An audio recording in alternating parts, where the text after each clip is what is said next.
Not only have the Cleveland Cavaliers become one of the best teams in the NBA, they've done it by fielding a complete team. They went from the second worst team in the Eastern Conference after LeBron James left in 2018, and had the worst record in the East the next season, to now being on track to have their third consecutive playoff appearance and the best record in their conference. How did they do it? How did Cleveland have such a successful rebuild after the departure of LeBron James? I'm Jerry, and this is a Clutch original on how the Cleveland Cavaliers rebuilt themselves into a contender. So what did the Cavs do after 2018 that set them up to be the team that they are today? Let's take a look at the first big move that set everything up. After LeBron James returned to Cleveland in 2014, leading them to 4 straight NBA Finals and the first championship in team history, he left in 2018, also leaving an odd mix of players on that same team. 12 players from that same championship roster.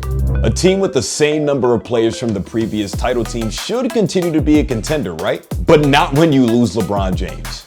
In that very next season, Cleveland finished second to last in the Eastern Conference with a 19-63 record. It was also at this time that Kevin Love started dealing with foot and toe issues, playing just 22 games in the 2018-19 season. But there was some hope with the emergence of rookie Colin Sexton, who put up nearly 17 points per game. However, it wasn't until 2021-22 when noticeable improvements came to Cleveland. Despite not making the postseason in 2022, Cleveland did win 22 more games than the previous season, and they did reach the play-in tournament, but fell to the Nets 115-108, who had their stacked lineup of Kevin Durant and Kyrie Irving.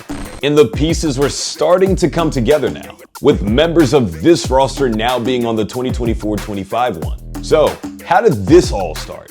6 players on the 2024-25 Cavs roster were draft picks. In 2019, Darius Garland was taken 5th overall despite playing just 5 college games at Vanderbilt due to a meniscus injury. He's now developed into an NBA All-Star. In this same year, Dean Wade was also signed as an undrafted free agent who's become a solid role player.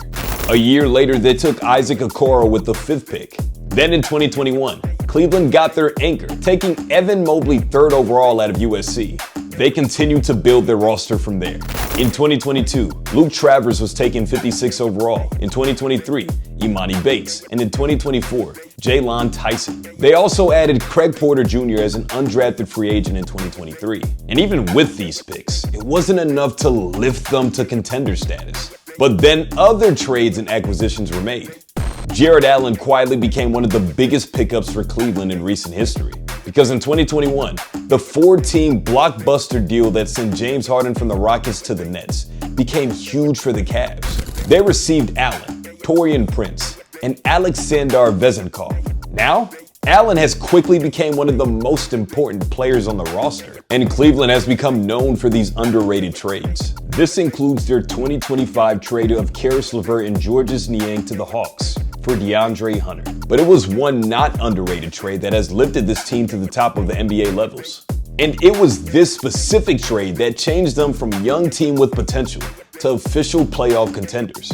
On September 1st, 2022, Cleveland traded away young stars like Colin Sexton, Lauri Markkanen, and Ochai Agbaji in 5 draft picks and pick swaps for 1 player, Donovan Mitchell. And in his first year in Cleveland, Mitchell earned his first All-NBA honors, putting up 28 points per game and lifting Cleveland to the 4th best record out east. While this addition of Mitchell was what really put this team over the playoff hump, Cleveland has continued to build around their core with important free agent signings. From 2022 to 2024, they added free agent signees like Sam Merrill, Ty Jerome, Max Strus in a signing trade, the return of Tristan Thompson, and all of these, despite not being blockbuster signings, have been key to team success, like players like Ty Jerome being major role players off the bench. While one could argue that this was a long time in the making, it's Cleveland's moves and additions in the last 2 years that have really lifted this team. So they're now on track to have their 4th consecutive season with over 44 wins. No one rebuild is built the same. For example, the Oklahoma City Thunder got a ton of their current roster through draft picks that were parts of huge blockbuster deals, building up their team over time. Yes, you argued that this Cleveland team was built over time, but it was their recent moves that really made them great. And just continual playing together and building chemistry is what has taken them to the top of the league levels. Did you see this rebuild coming? And don't lie to me either.